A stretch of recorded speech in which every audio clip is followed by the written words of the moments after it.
Ladies and gentlemen, welcome to the Lion's Den at PAX Capital Conference. Please welcome from McCarter and English, Mr. Matthew Uretsky, and from RSM, Mr. Michael Romano.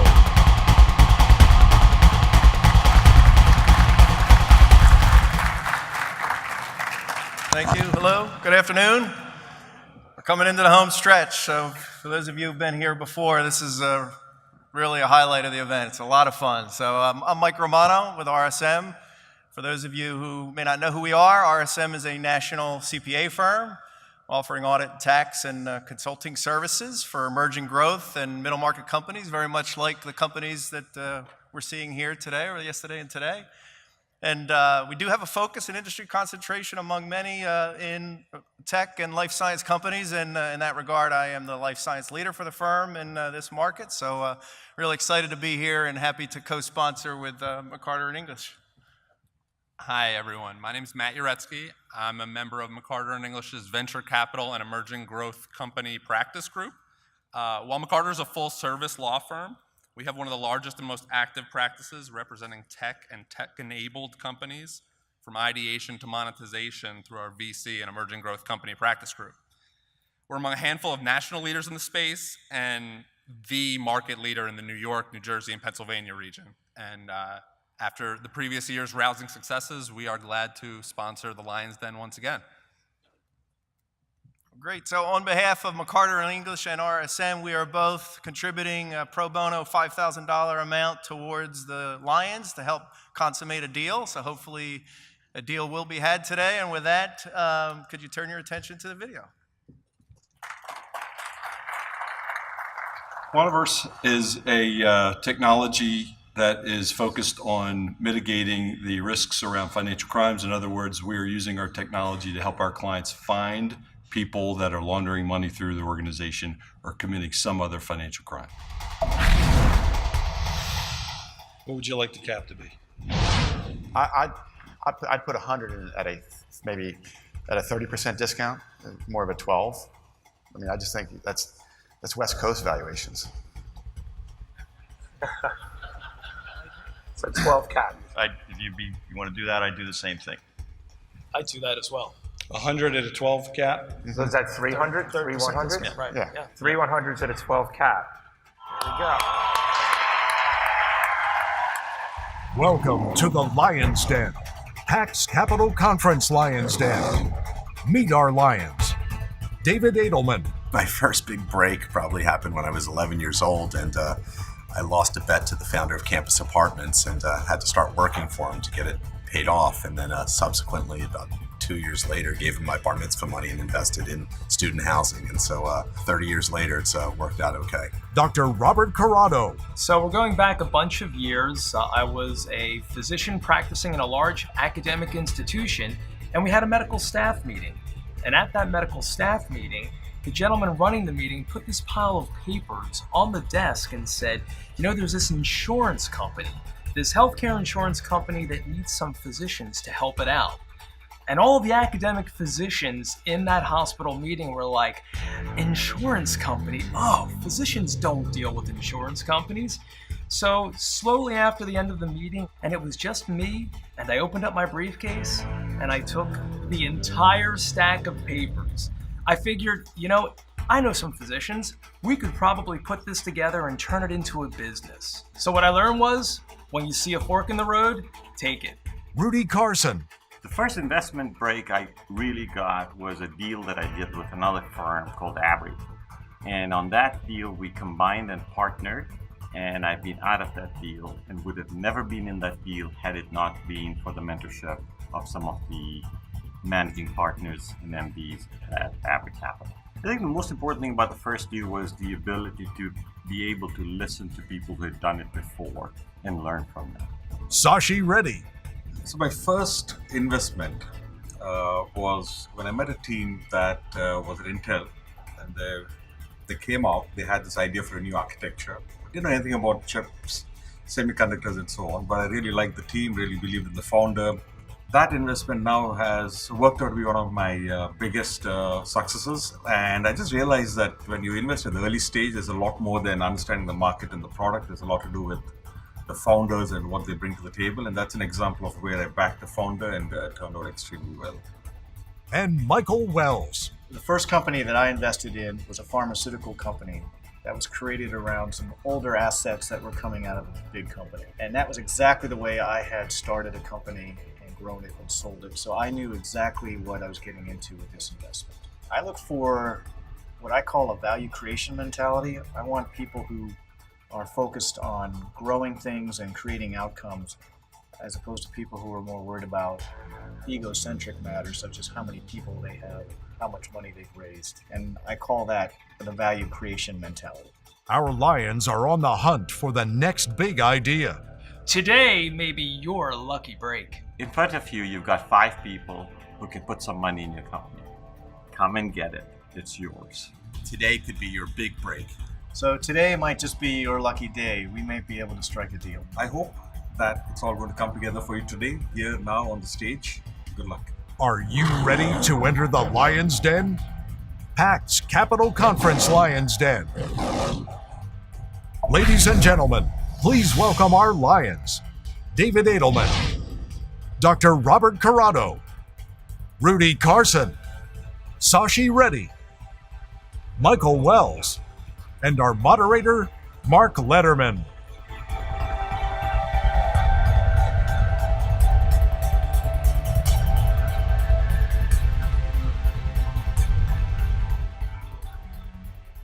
Good afternoon, everyone. We're excited to be offering the 3rd edition of the Lion's Den here at the PAC conference. My name is Mark Letterman. I'm co-founder and general partner at NewSpring. NewSpring is a local private equity firm headquartered in Radnor, managing about $1.7 billion across 4 distinct strategies. We've been fortunate over the past 18 years to partner with some of Philadelphia's leading entrepreneurs, people like Mike Hagan with Nutrisystem and LifeShield, Matt Gillen with eCount and Relay Networks, Ned Moore with Clutch, and John Brassington with Liquid Hub, just to name a few. And we're more excited to be involved with this today to kind of hear from some of the next generation of entrepreneurs with some of their startup ideas, and we've assembled a great panel, as you just heard today. First, I'd like to thank our sponsors for this event, RSM and McCarter and English, for their generous offer to not only sponsor this session, but to also donate services to the Lions to help them consummate the deals that we hope to see happen before you live here today. So I'm going to take just a couple of seconds to explain how this session works. Many of you have seen the show Shark Tank. This is a live version of Shark Tank, but because of the number of law firms you've seen sponsoring this event, they told us we can't call it Shark Tank, so it is the Lion's Den. And unlike the show, when you watch that show and you see 10, 15 minutes of television time, that's usually done over a couple-hour period, edited down. We are going to give 3 companies, 3 of the companies that presented today out of the 45 companies that were selected to come here today and present in front of the Lions, the opportunity to come up here. So they're going to do it in 15 minutes live.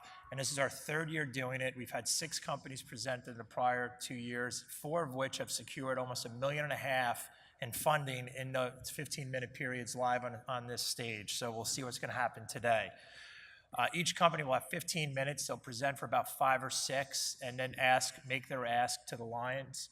The Lions will then have 10 minutes to have Q&A as well as negotiate a deal and see if we can come to an agreement. Any deal that's struck up here on the stage will obviously be subject to consummation via definitive legal documents, but we're 4 for 4 in that process, so I'm pretty excited to think that if we get some deals here today, those will actually close as well. And with no further ado, we're going to invite our first entrepreneur up to the Lion's Den, Roundtrip.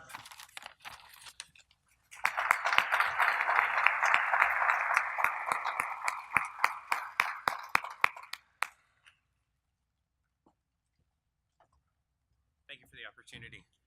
Hi, I'm Mark Swytage. I am the CEO and founder of Roundtrip. Just as we begin, thank you. Just as we begin, I think here in Philadelphia, we have something to celebrate. I don't know if everybody caught this, but in a recent report by the U.S. Chamber of Commerce Foundation, Philadelphia came in as the #3 city for tech startups, right behind Boston and San Francisco.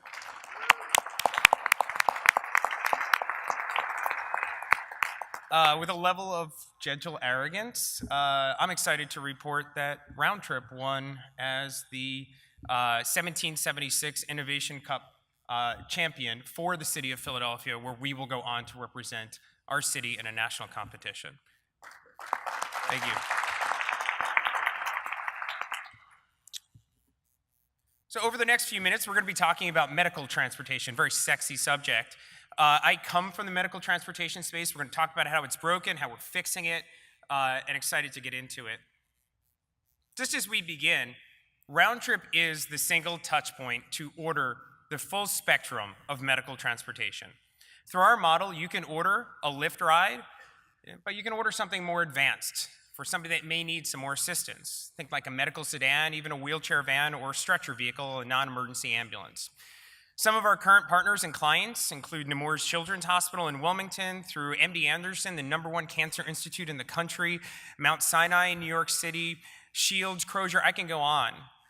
And we work through a network of credentialed medical transport companies. We have a national partnership with Lyft, but we also work through a whole fleet of vehicles, transportation companies that are already in the market that we optimize through the efficient communication of those rides.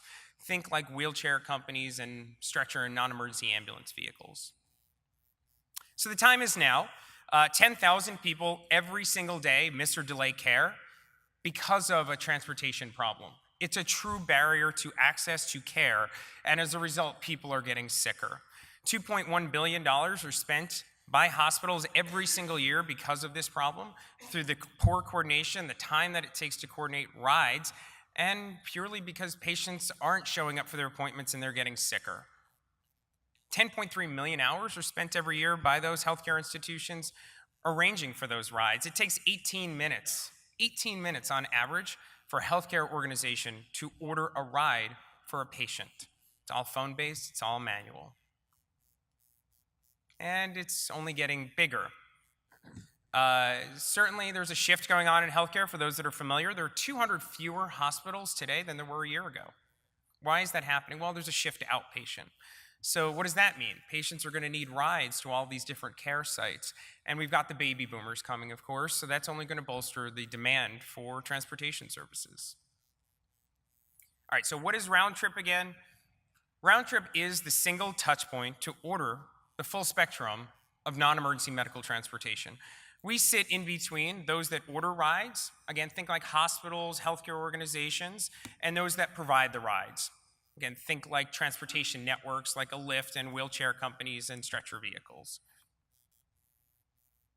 On the right side of the screen, you can see our platform. We are a B2B business focused on delivering and coordinating those rides for healthcare clients and for their patients.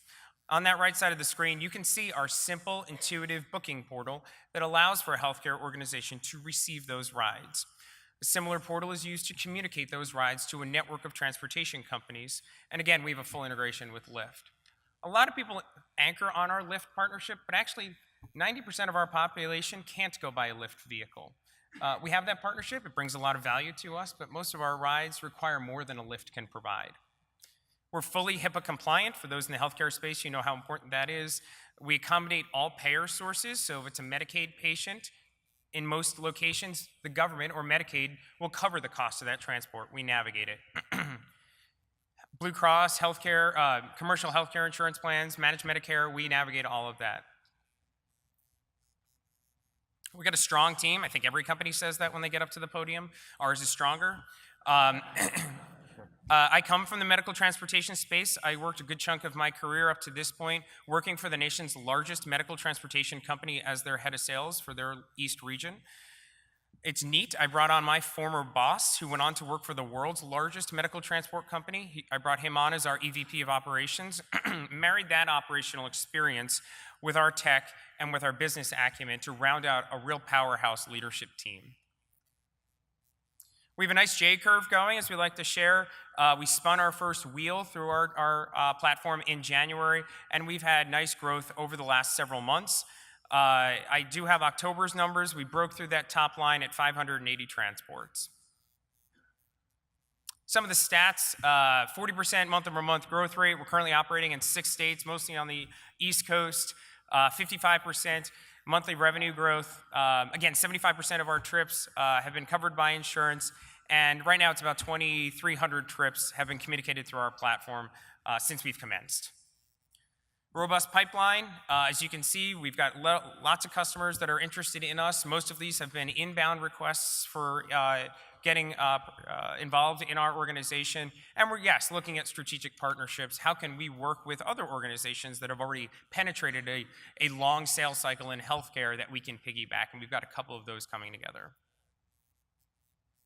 All right, in the last few minutes here, we were asked to talk about our financial profile.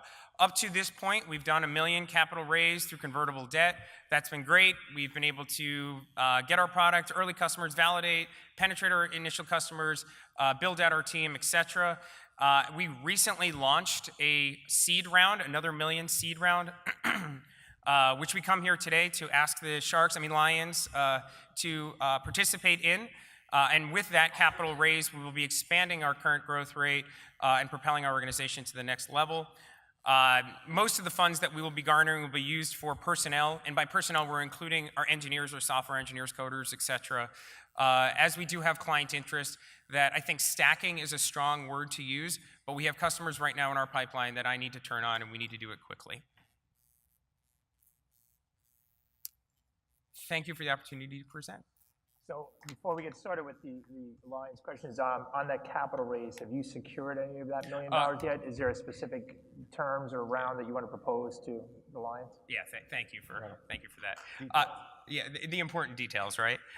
So yes, we on that current $1 million equity round that we are doing, we are 50% subscribed. We began the raise 3 weeks ago, so we're already halfway through our raise. I have several conversations currently in play. Our terms are set.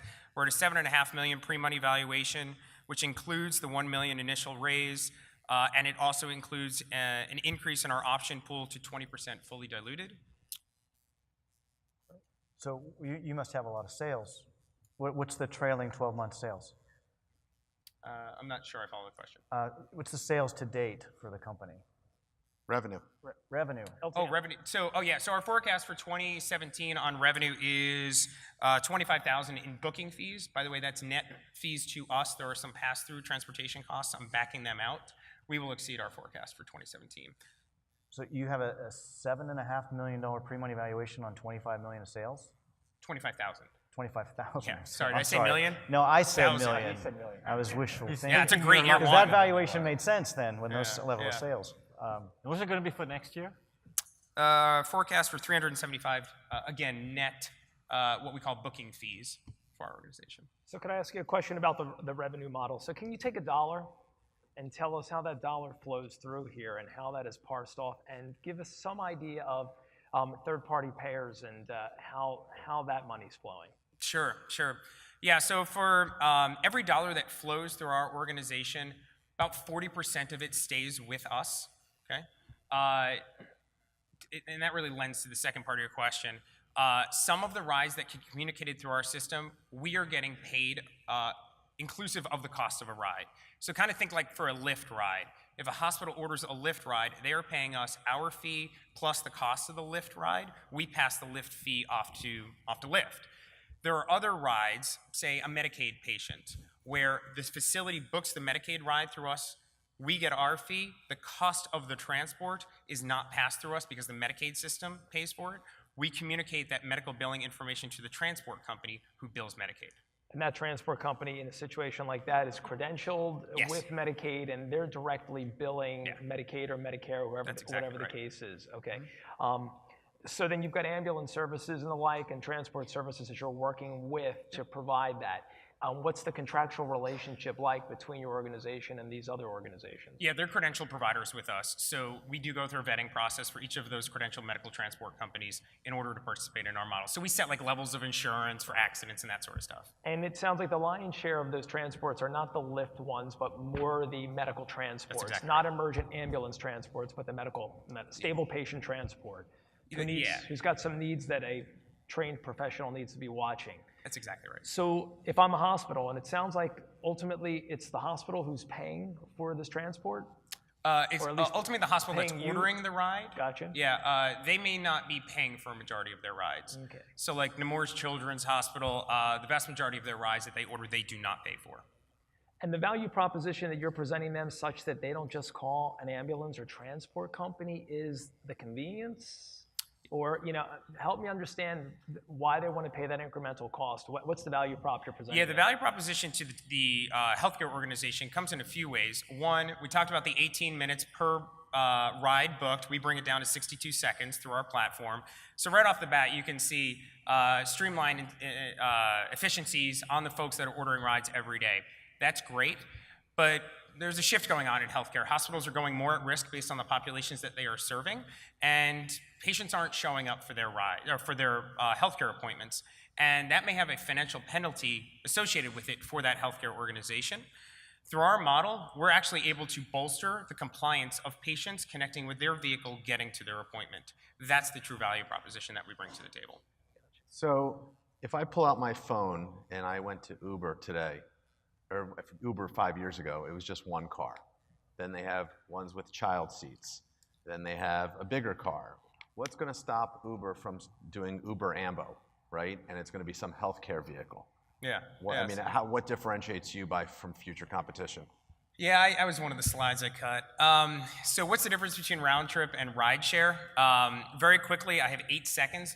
You have 5 more minutes. They only give 10. It was supposed to be 15. Got it. Keep going. Don't look at that. You look it up. I'll tell you. We're HIPAA compliant.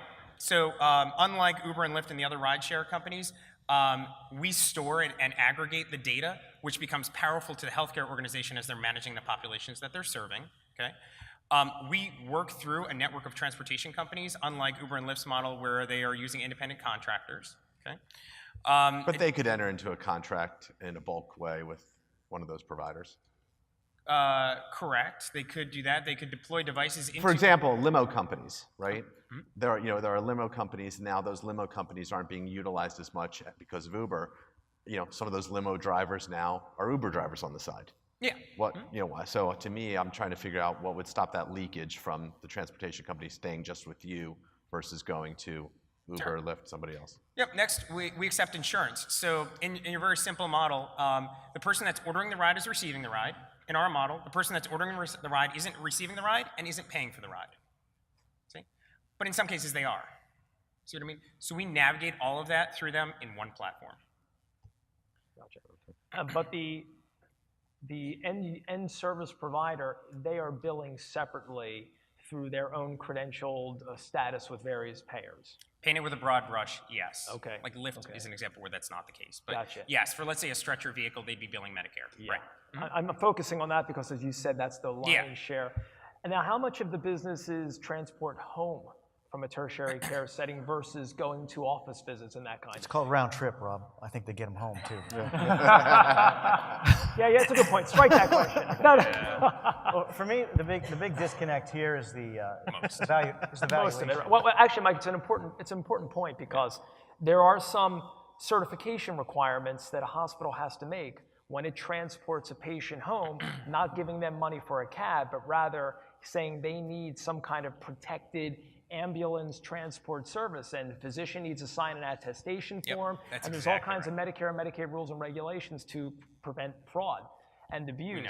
And if that's the lion's share of your business, there are things that operationally you've got to deal with. Yeah, so said a different way, essentially in some medical transports, almost like a physician's prescription is required to order that type of service. Through our solution, we allow for that digital communication of that script in order to approve for that transport. Okay, gotcha. Go ahead, Mike. I'm sorry. So, come on, you'll find some hole in my model. Come on, you'll get one. I found it.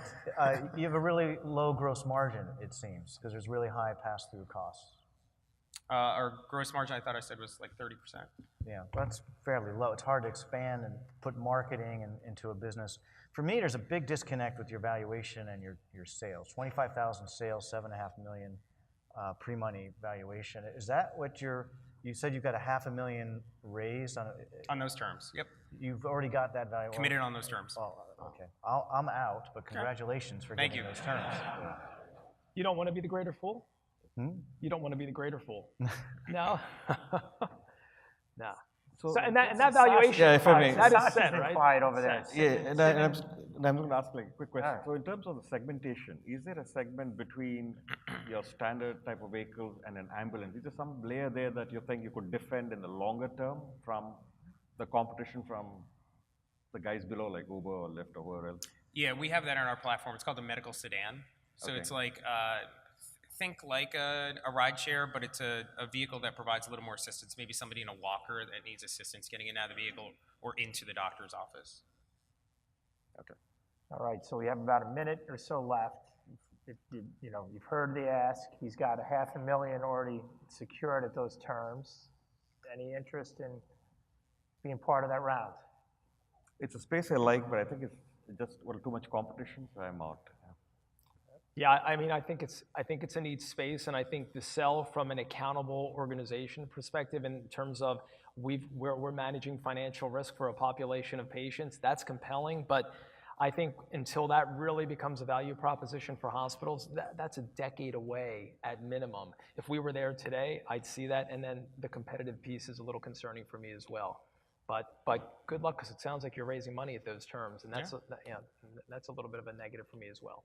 So I don't know if we're just going down the line or not. I'm also an investor in some physical therapy centers. I see that as a natural place where this would work. And I actually believe in what you're doing because I hear the stories about patients needing rides. There's no taxis anymore. An older population might not know how to use Uber or Lyft, even if they are able to do that.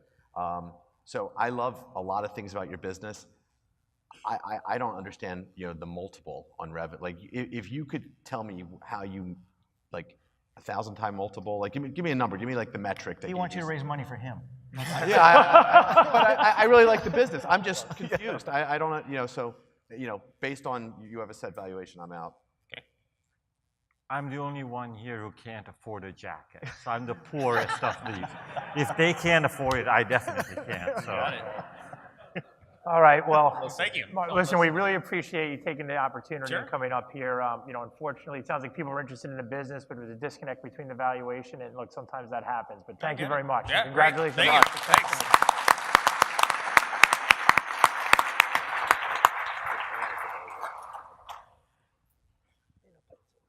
If it was easy to raise money, everyone would do it, right? So no, but thank you, Mark. That was a great presentation. So our second company is Stratum Health.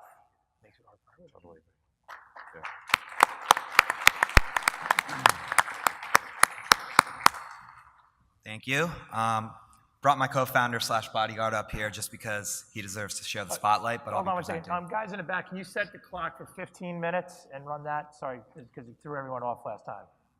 Perfect. Go ahead. I don't want you to get... Yeah, no problem. Well, thanks for having us in the Lion's Den. I think I'll do better here than a Shark Tank because I can't swim. So my name's Manik Sheth. I am one of the co-founders and CEO of Stratum Health, which is a platform that enables on-demand urgent and primary care house calls. So primary care is one of the best tools that we have to bend the long-term cost curve in healthcare. There are studies that show, for example, that areas with the highest concentration of primary care providers tend to have better health outcomes and lower rates of general morbidity. Yet, according to a recent ZocDoc survey, 80% of Americans and 93% of millennials will delay or forego preventative care due to inconvenience, and another 51% of millennials haven't seen a primary care provider at all in the last 12 months, and the primary reasons cited are inconvenience, lack of price transparency, and a generally burdensome process for most cases. So at Stratum Health, we decided to build a solution for those jaded Americans, a HIPAA-compliant platform that easily allows patients to schedule same-day in-home primary and urgent care visits, as well as a dedicated network of nurse practitioners who are incentivized and trained to deliver quality one-on-one care in a home setting. Through our distributed on-demand model, we're still able to serve a variety of visits in the home setting, including preventative care, most sick visits, minor injuries, pediatric ailments, and more. So our care coordination workflow is simple by design. First, the patient will order and pay for a house call with just a few clicks in our platform and let us know what their chief complaint is. Based on that chief complaint and location, our Statum Health algorithm will assign the visit to a provider. Next, the provider will travel with a retrofitted Statum Health backpack to the patient's home or office or hotel room, and prescribe, diagnose, manage the care as needed. And finally, the patient will receive an electronic copy of their visit details, as well as any prescriptions same day through one of our partner pharmacies, so that the patient never actually has to leave their home when they're not feeling well. To understand and measure our addressable market, we started by looking at the number of visits that take place in hospital outpatient, emergency, urgent care, family office, and retail clinic settings that we could actually deliver through Statum Health in a home setting. And then we segmented that for our launch market of Philadelphia, and then again by our initial target market or demographic of millennials and young professionals aged 20 to 45 years old, to arrive at about 660,000 annual visits as our initial addressable market in Philadelphia alone. And by year 2 of operations, we aim to capture about 2 to 3% of that addressable market to do about 17,000 house calls, which would put us at the size of a large urgent care, but with lower overhead and more scalability. So while that's the opportunity, I want to quickly touch on the team that's executing against it. My background is mostly in tactical business roles at software startups, so I most recently ran strategy and finance at Percolate, which is a Sequoia and Lightspeed Capital-backed enterprise marketing platform that I helped grow to nearly 1,000 enterprise SaaS customers during my 2.5, 3 years there. Kunal's background, he actually trained as an ER doctor right here in Philly at Drexel. He also has several years' experience consulting on go-to-market strategy for big pharma. And our clinical manager, Jess, is a nurse practitioner herself who also has experience running public health initiatives, opening clinics, and also training future clinicians as an instructor. So at the time this presentation was submitted, we had only been live for 1 week in market, but while it's early, we do have some good initial traction. I won't go down the waterfall because of time, but during that first week with basically a non-existent marketing budget, we were able to serve 6 house calls. So while we're nascent, there is a good early proxy for our demand in market. And while we're focused on direct-to-consumer today, there's optionality for our model to scale tomorrow. For example, we can replicate any success that we have in Philly in other metros that are attractive to us. We've spoken with some hospitals in the area about embedding ourselves into the post-op workflow for patient follow-ups and specifically around readmission reduction. We're actually negotiating a contract today with a mid-sized employer in the area who wants to leverage our model to serve their employees with better health perks on site, and also drive down their rising year-over-year insurance renewal rates. And then finally, we can license our software to other provider groups that want to use our platform to serve their own house calls with their own providers. For the direct-to-consumer model, today we're charging a flat price of $199 a visit. While we're direct primary care right now, we are going to negotiate contracts with insurers to become in-network providers and reduce the cost to patient. In our first 2 years of operations, based on those visit numbers, we plan to do $3.8 million in top-line revenue and operate at about 55% gross margins. So finally, our 12-month forward goals are the following. Grow our visit volume 30% month over month to do about 350 visits a month in 12 months. Build out our shift-based network of nurse practitioners to 10. Negotiate and become in-network with 3 regional commercial insurers to reduce the cost to patient, and partner with a couple of hospital systems to embed into the care continuum. And we are social impact driven, so we're also thinking up public health initiatives in collaboration with the city's Department of Public Health. And so to date, Kunal and I have bootstrapped $55,000 of our own money, and now that we're live in market, we're looking for half $500,000 in outside commitment to help us achieve these early goals. And the last thing that I'll leave you with is just a couple of anecdotes of real house calls that we did in that first week operational. A 28-year-old male who hadn't seen a primary care provider at all in the last several years, who thought he was perfectly healthy, but through our service found out that he was hypertensive and started to make lifestyle changes immediately.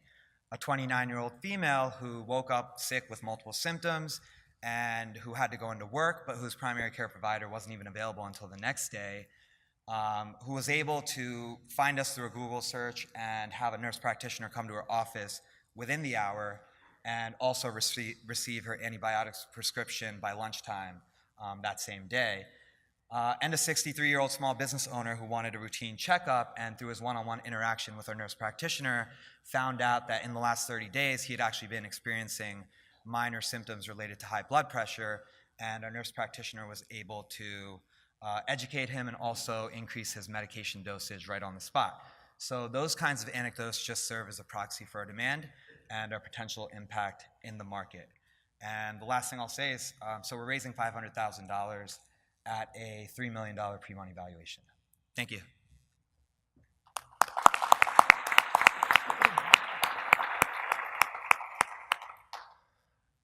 So can you talk a little bit about any requirements for physician supervision of the nurse practitioner activities, also liability insurance coverage, and maybe corporate practice of medicine issues? Sure. So basically, more than half of states right now grant nurse practitioners full practice autonomy or authority. Pennsylvania has, basically the requirement is that we have to have collaborating physicians who are required to do some percentage of chart review.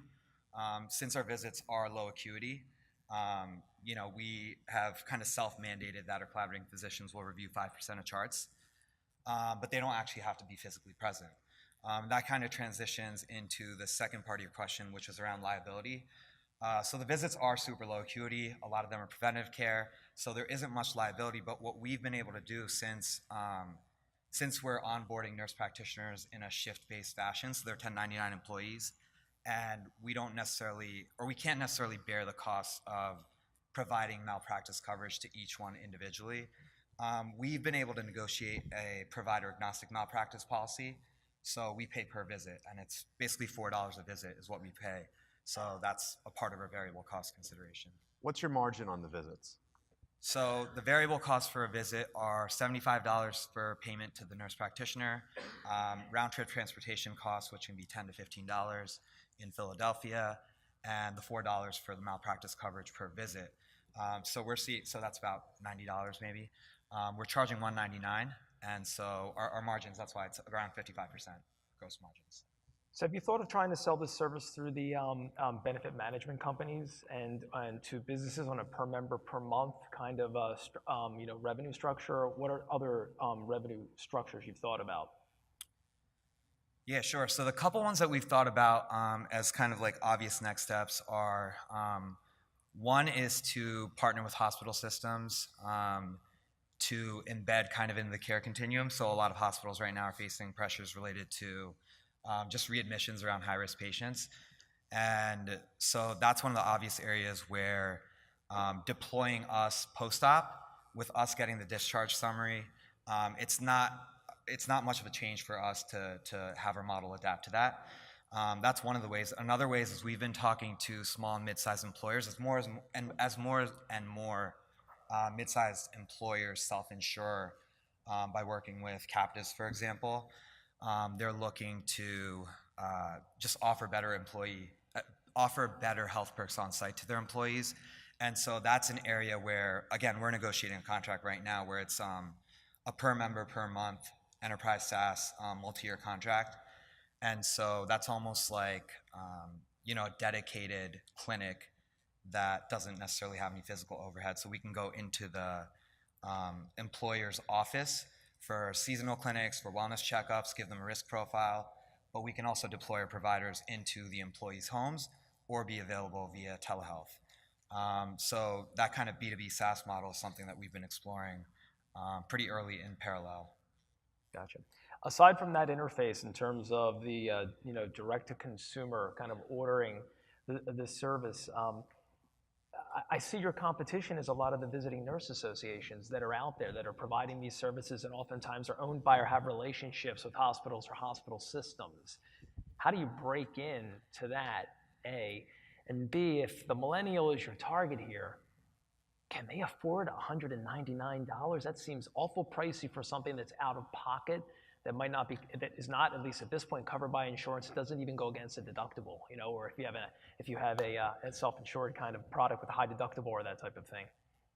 Yeah, sure. So, yeah, you're right. So in the beginning, a lot of the visits we're seeing, the patient demographic has to have either some level of disposable income, or you know, something that warrants a lack of price sensitivity, right? If you come home at 7:30 p.m. and you think your daughter has strep throat, what are your options? And so at that point, the price sensitivity goes away. But yeah, we definitely want to negotiate those contracts to kind of blow up demand and make it more accessible for more folks. And then in terms of sort of the relationship with like nursing homes, skilled nursing facilities, et cetera. So first of all, that's a very fragmented market, and they don't tend to employ primary care providers. So if you are post-op and you were admitted for heart failure, for example, and you leave the hospital with 5 new medications, the thing that you want to do is have the person that visits you in your home be able to actually conduct a physical and a focused review of systems, understand what medications you're taking, and actually be able to switch out medications. And so for that reason, the fact that they don't employ primary care providers in most cases or send out primary care providers, we could actually serve as a way to augment their model. Does that make sense? Yeah, no, I get it. So I'm a big fan of the urgent care business as a business model. I tried to invest in a regional urgent care business early this year in New Hampshire, and they don't need my money. They're doing so well. Also, as a consumer, I prefer urgent care over an emergency room. What's stopping a local urgent care group from sending out nurse practitioners to people and competing with you?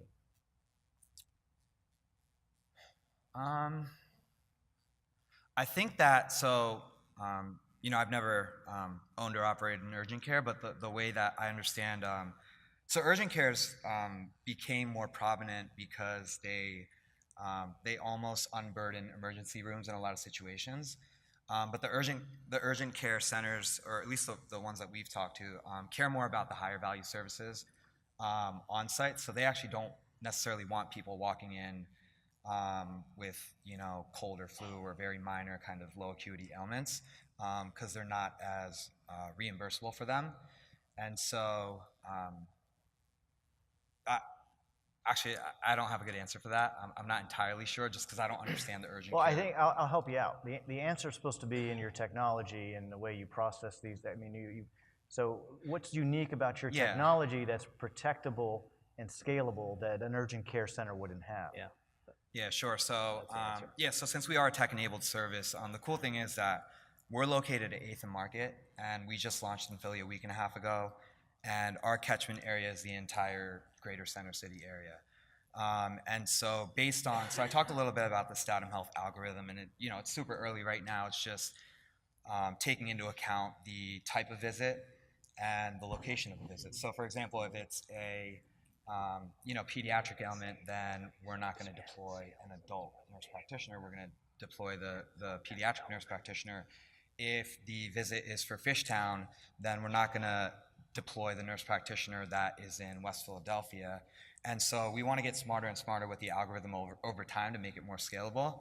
And there actually is a route for us where we create a self-serve version of the platform to enable other provider groups or urgent cares to use us as the means to schedule, coordinate, communicate around delivering house calls of their own. So hopefully that starts to answer it. So we've heard about the business. You guys have had a chance to ask some questions.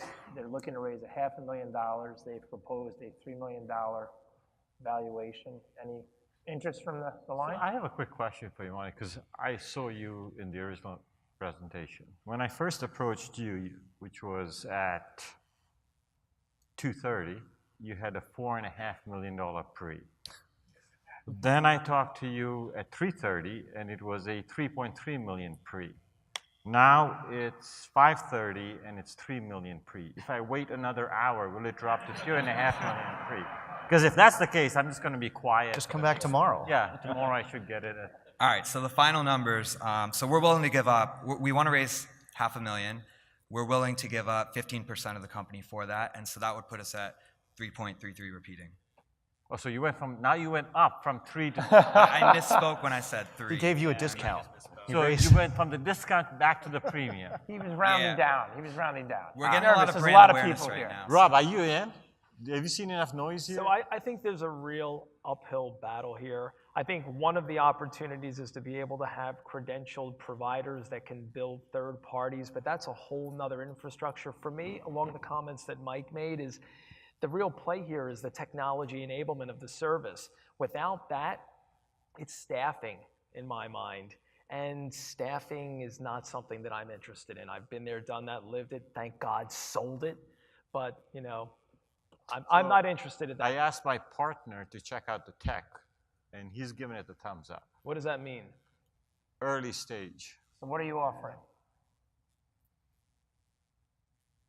Well, I should be quiet, right? I mean, he's going to negotiate. No. Listen, we have a time. I think you're in the right church, the wrong pew. I think the urgent care world is emerging, and I think healthcare concierges are emerging, where people are willing to pay a premium for on-the-spot and customized healthcare. I think you need to go back and do a little more work on how you can enable urgent care centers to expand their coverage around the clock, not just the hours that they're open, as opposed to trying to run a staffing business. There's a shortage of nurses out there, there's a shortage of primary care doctors. You don't want to be fighting for those people. Create a technology that you can go license to urgent care centers and get 1 or 2 to say yes, and then I think you're ready for that valuation and for investment. So scarcity. But if you want the money right now, here's another version of this.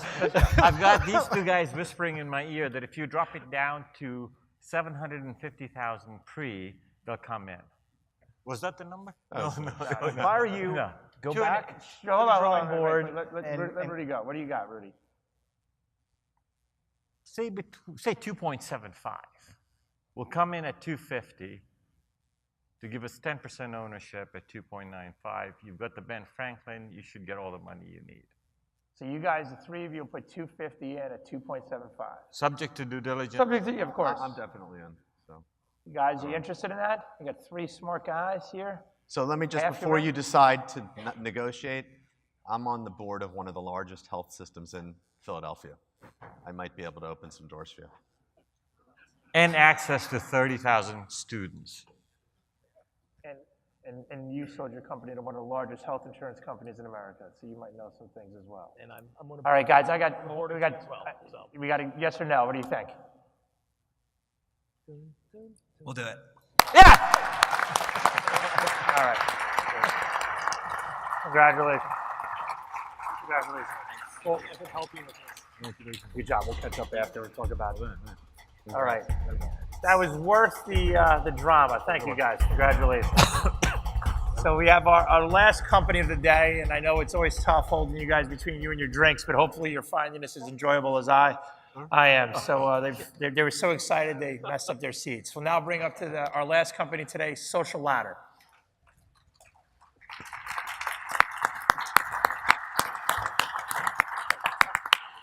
Hi, everyone. My name is Robbie. I'm CEO and co-founder of Social Ladder. A little bit of my background. I have a technology background. Before Social Ladder, I was co-founder of another company. We grew that to about 50 people, and it remains a successful business today, even after I've exited. The vision for Social Ladder came to me one day, and it's very simple. Guy walks into a bar. If that guy happened to have 20,000 Twitter followers, shouldn't the bar owner want to buy him a drink, right? Because of who he is, because of the power of his voice. So being a technical person, I decided I would build the prototype. And then I met Alana, who has a very different background from me. And together we realized that what we created with Social Ladder could really change the relationship between brands and their biggest fans and give them a way to turn them into ambassadors and sales agents. So when Ravi and I met, I was working with brands like the NFL, Mars Chocolate, Diageo, very consumer focused. And I was tasked with looking at consumer insights and helping large brands figure out how do we sell more. And it always came back to one very simple thing. We trust our friends. Recommendations are and will continue to be the #1 reason that all of us make purchases.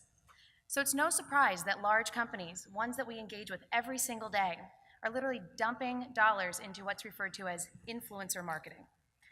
Let's face it, we don't always trust that as consumers. It doesn't feel authentic when you see someone with 1 million followers standing in front of you with a Starbucks cup. You think that they're paid to do it.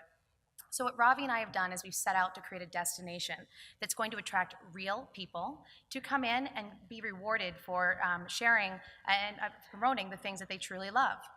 Ultimately, we're turning buyers into salespeople, and we're creating a network of on-demand salespeople that have sold over $5 million last year alone for our clients. And we'll take a look and show you how we do that. So I'm going to give you an example of how Social Ladder works in the context of one of our customers. We've been doing a lot of work with really large live events. You can think of music festivals as an example. Firefly Music Festival here in the region is one of our customers. About 100,000 people go to this event over several days. Several months before the event, Firefly posts on their Facebook brand page, would you like to earn backstage passes, VIP experiences? Join our ambassador program on Social Ladder. So our customer is pushing out a call to action to all of their following, telling them to download Social Ladder so they can earn rewards. When these folks come in, they're driven to connect their social media. As they're connecting their Facebook, Twitter, and Instagram, our algorithms are giving them a score and involving them in a game. That score tells them how big of a fan or influencer they are, and they're able to use that score ultimately as a point bank to claim rewards. Maybe it's 5,000 points for a free t-shirt, 10,000 points for a ticket, maybe 15,000 points as a once-in-a-lifetime experience. The way that they earn points and increase their score is by doing challenges. Challenges can be anything from invite 10 of your friends to become an ambassador with you, and for every friend that joins, you'll get 100 points. Or maybe it's post a selfie of what you're going to wear to the festival on your personal Instagram account and get points for that. Or even directly sell tickets. So consumers are getting rewarded for promoting and directly selling. The real magic happens after the event. Firefly Music Festival comes and goes, and our AI that we've developed figures out what else these ambassadors are interested in. Maybe me as an ambassador came onto the platform for Firefly. Our algorithms can see that Ravi happens to like these 5 other brands, maybe about yoga, and all of a sudden invite Ravi to become a yoga ambassador for Wanderlust Yoga Festival, which also happens to be a Social Ladder customer. So when we went back and looked at 2016, we've been focusing a lot on music, and we ended up with a network of about 150,000 of these ambassadors that are using our platform. We realized that each one of our users are generating about $460 of value for our customers. And that value is made up of 2 things. One is direct sales. The other is the value of the earned media that they're generating, right? Every time someone takes a selfie and posts that on Instagram, that has significant value. We worked with 300 of some of the most popular events out there. And the really large events are paying us anywhere from $20,000 to $30,000 for the opportunity to use our product. We're generating revenue by charging our customers on every single transaction that are made by ambassadors. We take a fee. We also charge them for the earned media that's generated. The more media that's created, the more revenue we generate. Our AI algorithms are working well. More than 42% of our users are actually promoting for 2 or more different brands or events. And the market size is huge. So if we just focus on live events, it's an $85 billion industry. And it's virtually untapped, and Social Ladder is the leader in the space. This is why we work with clients like Live Nation and AEG. In addition to that, in Q1 of this year, we've been able to expand into Canada and Europe. We've also put together a number of very successful case studies with other clients in consumer product, travel, subscription bases, and memberships. And we'll continue to test other verticals as we move forward. So before our customers switch over to using Social Ladder, they're typically trying to do this manually. They might be using spreadsheets and highlighters. Maybe they're using a product like Facebook Groups to manually corral their team. There are a few other products out there, but no one has taken a network-driven approach where every single customer we work with increases the size of our network and makes us that much more valuable for our next customer. No one has been able to create a complete mobile solution either. When it comes to revenue, last year we did around 120,000. This year we're on track to double that, about 200,000. And we're seeing that the opportunity is massive. As we grow our network, our ambassadors are able to sell more and more of the total inventory that's available. Looking at exit strategies, even if we just stay focused on live events, you have opportunities like Live Nation, large ticketing companies. You have Sony Music Group as an example. WPP is an example of an agency that is looking to augment their primarily services offering with technology like Social Ladder. And really when you step back and look at what we're doing, I don't know about anyone in the audience, but the last time I clicked on a banner ad was by accident. And the big players out there, Facebook and Google, realize this. They're looking for how can we make word of mouth scalable in the digital age. And that's not all that's happened. We've also attracted some major partnerships. So we just announced that we partnered with Eventbrite, which is the world's largest ticketing and events company.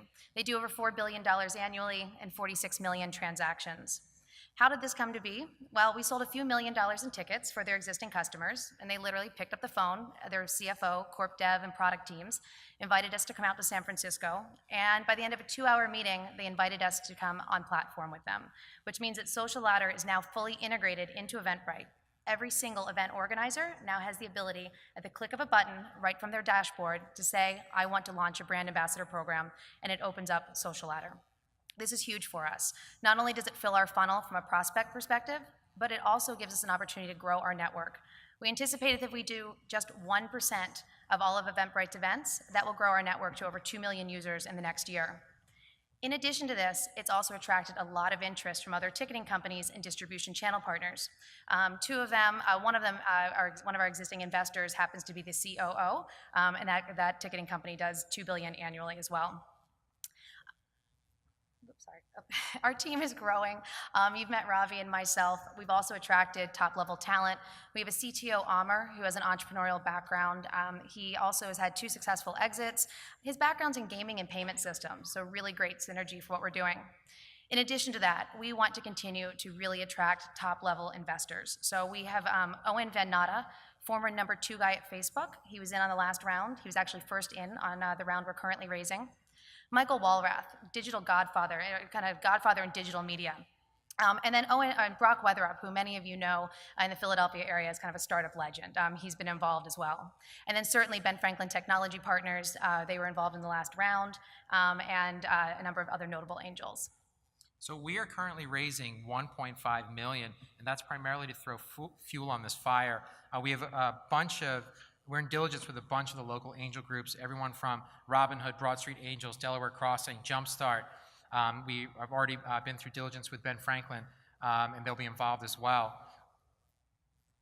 So when we step back, the opportunity is really exciting. Ravi and I, we look at each other and we say, we're living in a 1099 economy. You've heard about a lot about it today. If you have a car, you can drive for Uber. If you have a bike, you should be able to deliver a caviar. If you have a passion, you should get rewarded by Social Ladder. Thank you, I'm Alana, this is Ravi, and we're Social Ladder.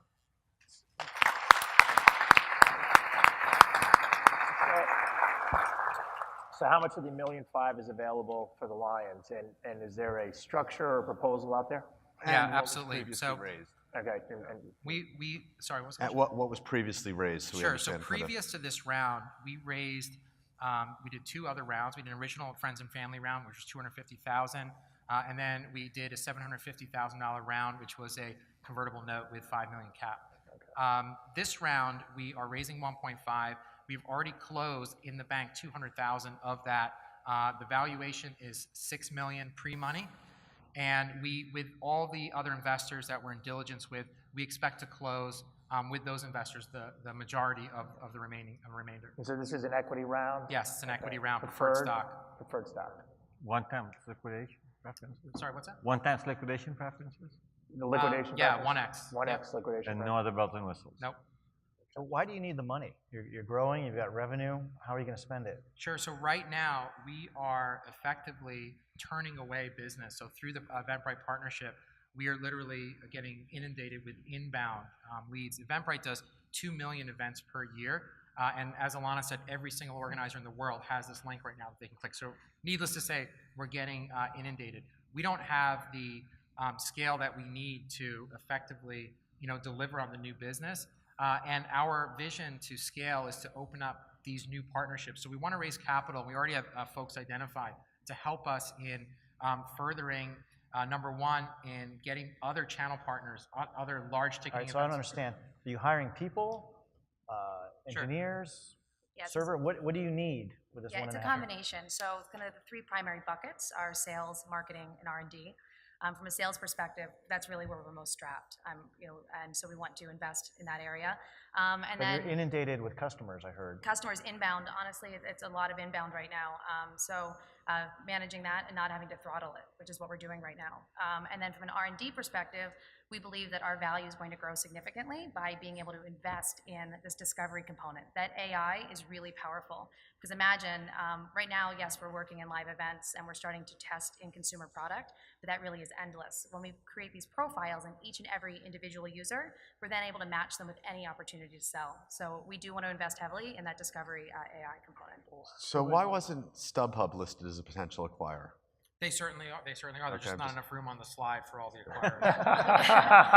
Yeah, we actually work with StubHub in Europe. Okay. Ravi, you and go ahead. Good. I just want to understand a little further on Mike's question in terms of your uses of the capital.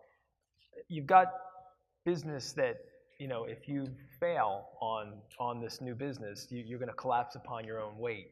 So wouldn't the focus be really on operations here in terms of getting this right so you've got happy customers? Yeah, absolutely. So, I mean, we have obviously a Good detailed on plan that. on exactly what we're going to spend the capital on. We're trying to summarize it for you here. So there really are fundamentally several areas. So sales, obviously, certainly operations, right? Making sure that we can handle the workload.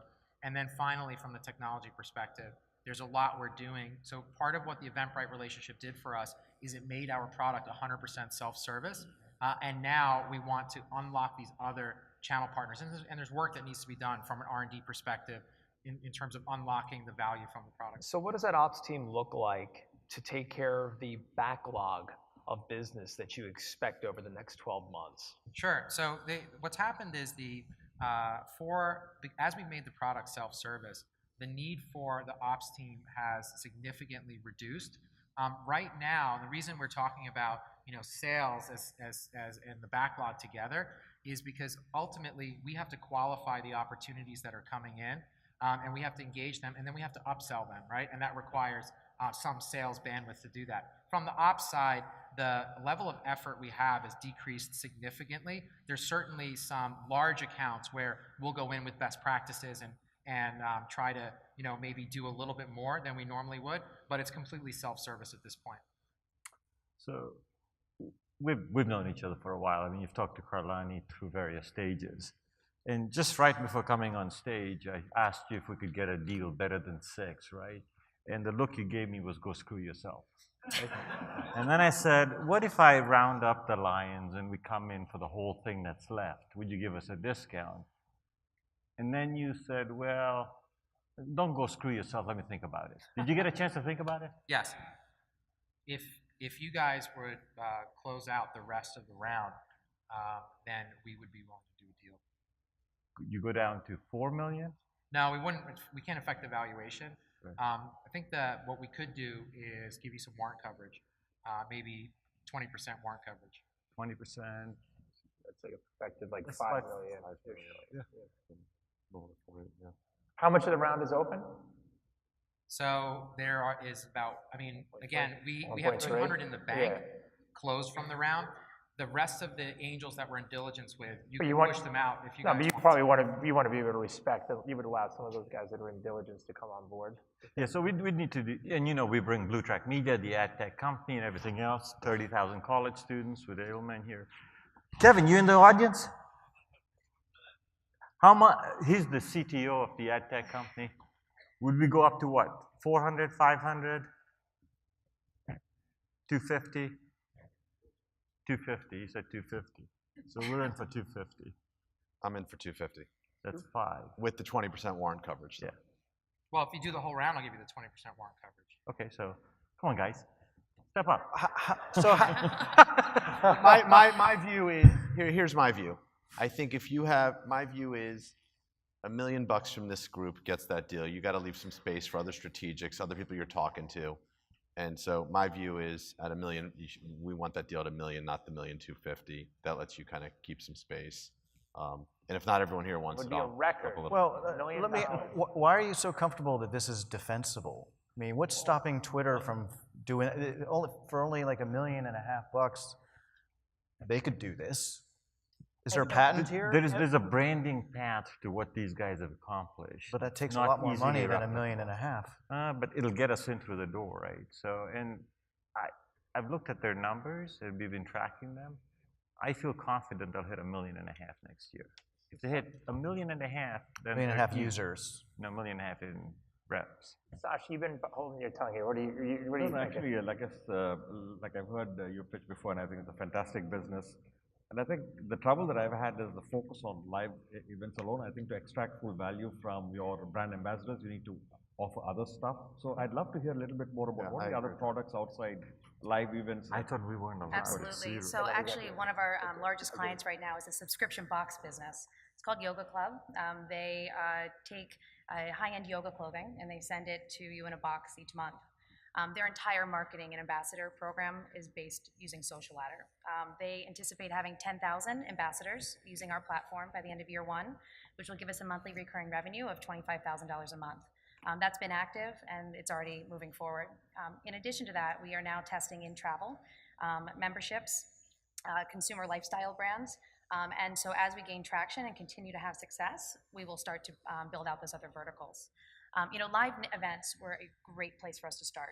This is a place where people go, they let loose, they enjoy it, they want to prove their fandom. Music is all about influencers. So we built this foundation of this amazing group of young, 18 to 25 is when they have some money to spend, they're proving who they are. And so by doing that and then offering opportunity for brands that might not be able to go build their own ambassador program, that's really ultimately where the value is. So we're really excited about using live events as that foundation. So while 5 lions are scary, there's also 400 people that we're keeping from drinks and cocktails. So I got to get this back on track. So we've got, they've offered we can do $1 million. Not saying you guys have to do that or not. There's 20% warrant coverage. They'll give you under $6 million. These two guys are in for $500,000. Yeah, on those terms, I think I would do probably like 100K. Man. What was that? I'll do 100,000 on those terms. 100,000. We're up to 600. Anyone else interested? I mean, if you can get me comfortable with the revenue ramp and the tech, I'll throw in 50. 150? Yeah, Just I've got 50, 50. I've got the same concern on the just the stickiness. Defensibility. You can convince me I on can't the do that. stickiness. Yeah, I can't and do you that can- in 2 minutes. So. Well, no. From a due So then diligence you're going to just perspective- basically renege on them after you get the warrants? Well, you all, but remember, you said I can't even manage my relationship with my children. That's Why the true, hell too. should I- why the You hell did should say that. I did say that. If He has to bribe his kids. But how much would you be in if for? due if he convinced diligence you? confirms kind of what you're saying, I'll do 100. 100, so we're... So that's 750. So we're short on the. No, we're not short. That's plenty good. You got other folks out there. We can close this for you. Doesn't that make sense? You can Yeah, give we're us that trying to hit 20%. $1 million to get the 20% warrant coverage. I think you might only get 750, so you'll have to decide if you want that deal. All right. 750 is on the table. You guys want to talk about it, or you want to? Can we do 800 and we'll give you the 20%? 750. Rudy, you gonna throw in another? And we're gonna do it. Remember, we've done I'll 4 round deals. I'll round up to 100. We got All right, 800. fine. We got All right, 800. there All you right, we'll do it. Done. Yeah. Thank you. Nice job, Mike. All right.